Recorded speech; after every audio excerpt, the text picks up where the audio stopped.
하나님의 말씀은 요한계시록 2장 12절부터 17절까지 보겠습니다.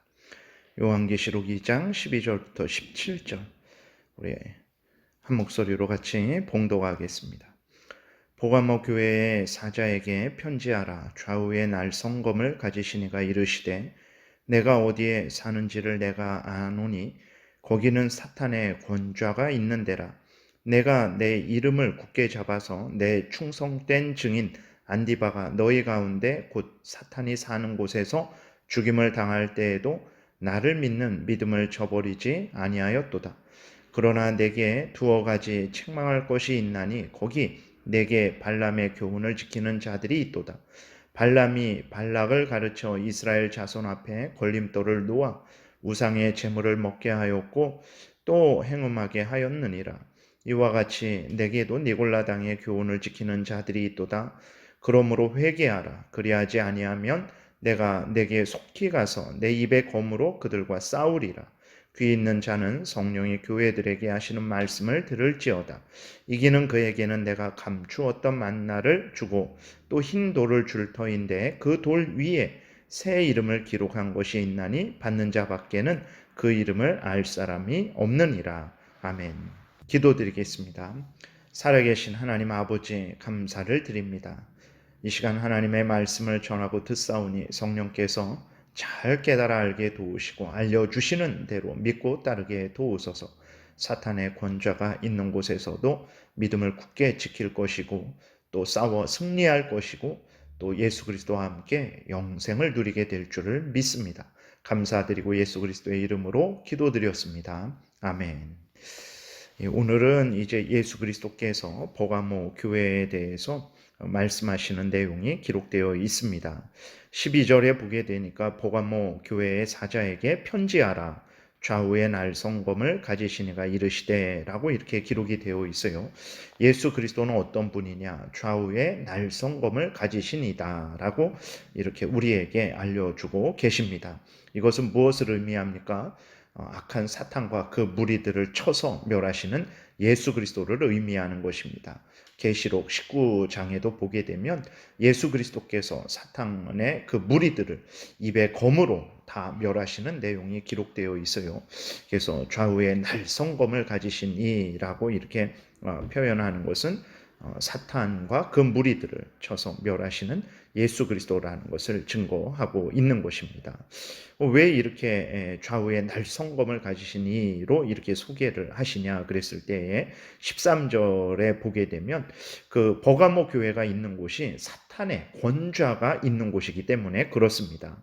13절 내가 어디에 사는지를 내가 아노니 거기는 사탄의 권좌가 있는 데라. 다시 말해서 버가모 교회가 어디에서 지금 그렇게 살고 있냐면 사탄의 권좌가 있는 곳에서 살고 있다라는 거예요. 무슨 얘기냐면 버가모는 로마 황제의 신전 또 로마가 믿는 여러 신들의 큰 신전이 있었다고 합니다. 이로 인해서 각처에서 병낫기 위해서 복받기 위해서 그 황제를 섬기기 위해서 또 다른 우상들을 섬기기 위해서 수많은 사람들이 모여들었고 그 버가모는 우상의 본부로서의 그러한 역할을 하는 도시였다고 그렇게 역사상에 기록이 되어 있습니다. 그렇기 때문에 그 버가모를 사탄의 권좌가 있는 곳이다라고 예수 그리스도께서 그렇게 표현을 하신 것입니다.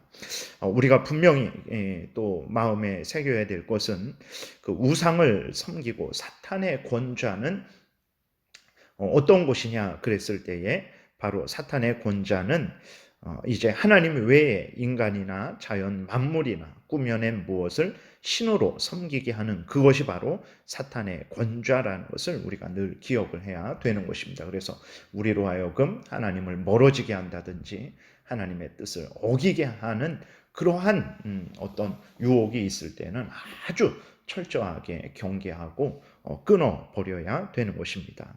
13절 또 중간 이후로 보게 되면 내가 내 이름을 굳게 잡아서 내 충성된 증인 안디바가 너희 가운데 곧 사탄이 사는 곳에서 죽임을 당할 때에도 나를 믿는 믿음을 저버리지 아니하였도다라고 이렇게 기록이 되어 있어요.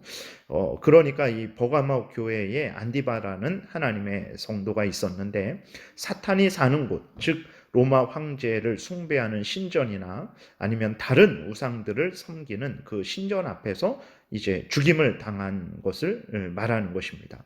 이때 안디바를 죽이면서 우상을 믿는 자들이, 사탄의 일꾼들이 뭐라고 했겠습니까? 내가 믿는 하나님이 참된 신이라면 너를 구원하셔야 되지 않겠느냐라고 이렇게 안디바를 조롱하면서 죽였을 거예요. 그럼에도 불구하고 안디바는 죽기까지 믿음을 지켰습니다. 자신의 목숨이 끊어지는 순간에도 예수 그리스도를 굳게 믿고 예수 그리스도를 배반하지 않았죠. 버가모 성도들도 마찬가지입니다. 사랑하는 성도 안디바가 믿음 때문에 죽임을 당했어요. 또 교회가 많이 어려움을 겪을 수도 있었죠. 그러나 버가모 성도들도 흔들리지 않았습니다. 오히려 더욱 예수 그리스도를 굳게 믿는 믿음을 지킨 것을 우리가 보게 됩니다. 이 모든 사실을 예수 그리스도께서 밝히 알고 계셨던 거예요. 그래서 버가모 교회가 이렇게 힘들고 어려운 가운데 우상의 권좌가 있는 그러한 곳에서도 또 사랑하는 성도가 죽임을 당하는 순간에도 믿음을 굳게 지킨 것에 대해서 이제 예수 그리스도가 위로하시고 격려하시고 칭찬하고 계신 것입니다.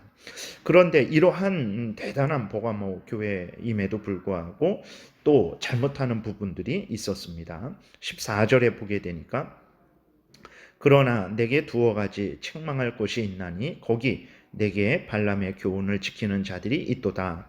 발람이 발락을 가르쳐 이스라엘 자손 앞에 걸림돌을 놓아 우상의 제물을 먹게 하였고 또 행음하게 하였느니라. 이와 같이 내게도 니골라 당의 교훈을 지키는 자들이 있도다. 그러니까 이제 그 버가모 교회에 니골라 당의 교훈을 지키는 자들이 있었던 거예요. 그럼 이 니골라 당의 교훈을 지키는 자들은 어떤 교훈을 그렇게 따랐냐 그랬을 때에 이제 14절에서 그것을 설명을 하는 것입니다. 이제 모압 왕 발락이 이스라엘을 저주하기 위해서 거짓 선지자 발람을 데리고 옵니다. 그래서 이스라엘 백성을 저주할 것을 부탁하죠. 그러나 하나님께서 그 발람의 입을 막으시고 그 저주의 말이 나오게 하시는 것이 아니라 이스라엘을 축복하는 말을 하게 하십니다. 그것도 3번씩이나 그렇게 하시죠. 그렇게 되니까 이제 발람이 이스라엘을 저주하는 것은 이제 불가능하다라는 것을 깨달아 알고 모압 왕 발락에게 또 새로운 제안을 합니다. 그 제안은 무엇이냐면 이스라엘을 유혹하는 제안입니다. 우상 숭배하면서 거기에서 음행을 저지르게 하는 거죠. 이러한 아주 괴계를 발락에게 이제 이야기를 합니다. 이 모압 왕 발락이 발람의 그 괴계를 따라서 우상 숭배를 하고 거기에서 행음하는 일을 펼치죠. 그래놓고 이스라엘 백성들을 그쪽으로 유인을 하죠. 그래서 수많은 이스라엘 백성들이 그 우상 숭배에 참여하고 그곳에서 행음을 하였습니다. 그래서 하나님의 큰 진노가 임해서 이스라엘 백성들 24,000명이 이제 목숨을 잃는 그러한 큰 하나님의 형벌을 받았습니다. 그러니까 니골라 당도 그렇게 하는 거예요. 이스라엘 백성들을 유혹하는 거죠. 이제 너희들은 하나님의 백성들이 되었으니까 정말 이렇게 뭐 행음하고 또 그렇게 우상 숭배하고 그런 것들은 큰 죄가 되지 않는다라는 아주 교묘한 말로 적당히 죄와 타협해도 된다. 이제 너희들의 영혼은 구원받은 거 아니냐 하면서 그 이스라엘 백성들을 유혹한 것처럼 버가모 교인들을 유혹한 거예요. 그래서 버가모 교인들이 이제 그 니골라 당의 교훈을 따라서 이제 그 하나님의 말씀을 어기고 우상 숭배와 또 행음하는데 그러한 일에 동참을 하게 됐던 것입니다. 이 일에 대해서 이제 그 버가모 교회가 공적으로 징계를 하지 않은 거죠. 치리를 하지 않은 것입니다. 이 부분에 대해서 책망을 하고 있는 것입니다.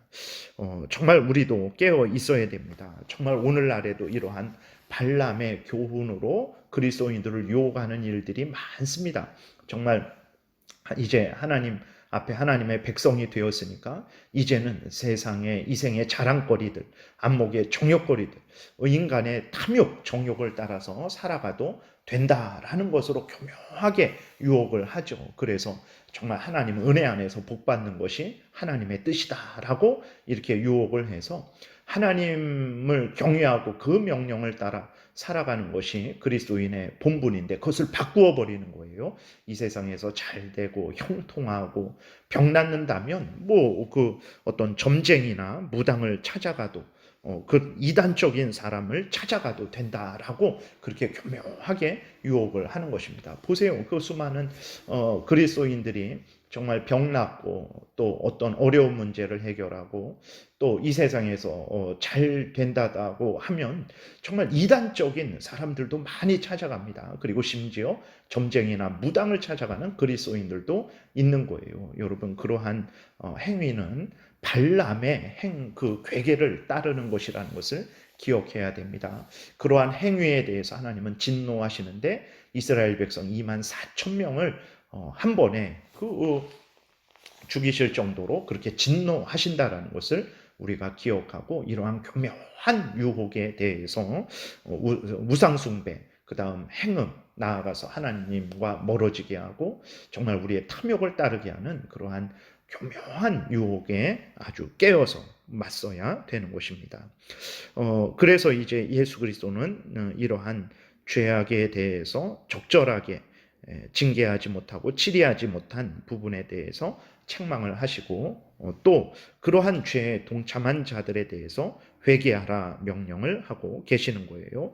그런데 이러한 예수 그리스도의 명령을 듣지 않았을 때에 예수 그리스도께서 아주 무서운 이제 말씀을 하십니다. 16절에 보면 그러므로 회개하라 그리하지 아니하면 내가 내게 속히 가서 내 입의 검으로 그들과 싸우리라 그랬어요. 그러니까 무슨 얘기입니까?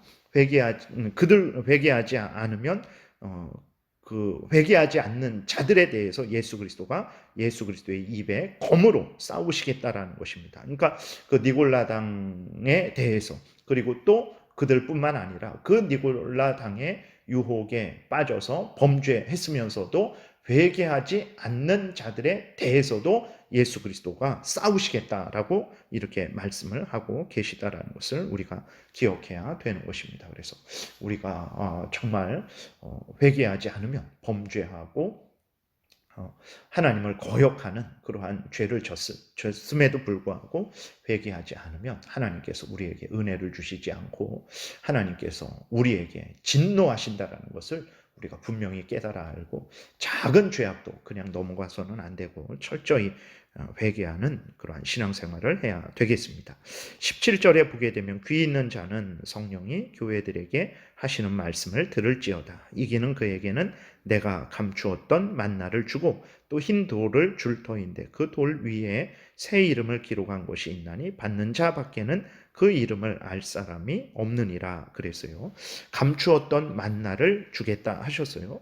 우상 제물 이 세상이 주는 쾌락 행음을 거절한 자는 예수 그리스도께서 주시는 충만한 은혜를 받는다라는 것을 표현하고 있는 것이고 새 이름이 기록된 흰 돌을 주겠다 하셨어요. 이것은 세상의 쾌락과 행음을 거절한 자들에게 주어지는 그러한 믿음을 굳게 지킨 자들에게 주어지는 복된 영광과 지위를 말하는 것입니다. 그렇게 어떤 니골라당의 교묘한 교훈들, 우리로 하여금 하나님과 멀어지게 하고 세상에 빠지게 하는 그러한 범죄하게 하는 교묘한 교훈들을 우리가 미워하고 멀리하고 그 교묘한 그러한 유혹이 주는 여러 가지 그러한 이익들을 우리가 멀리하게 되면 손해보지 않습니다. 예수 그리스도께서 반드시 그 이상으로 하늘 양식을 하나님의 은혜를 우리에게 부어 주신다라는 것을 우리가 굳게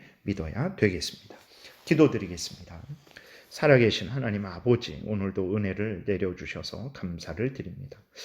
하나님, 우리가 참 믿음을 굳게 지키되 모든 부분에서 하나님 앞에 서서 믿음 생활을 온전히 하는 우리들 되게 도우소서.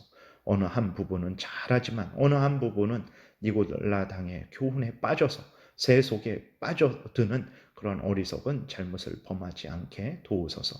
우리의 생각과 말과 행동이 하나님 앞에 항상 바르게 행하게 도우시고, 우리의 교회 생활과 우리의 가정 생활과 우리의 직장 생활과 우리의 모든 삶도 항상 하나님 앞에서 바르게 말씀을 따라 행해지는 그러한 우리들 되게 도와주옵소서. 감사드리고 예수 그리스도의 이름으로 기도드렸습니다. 아멘.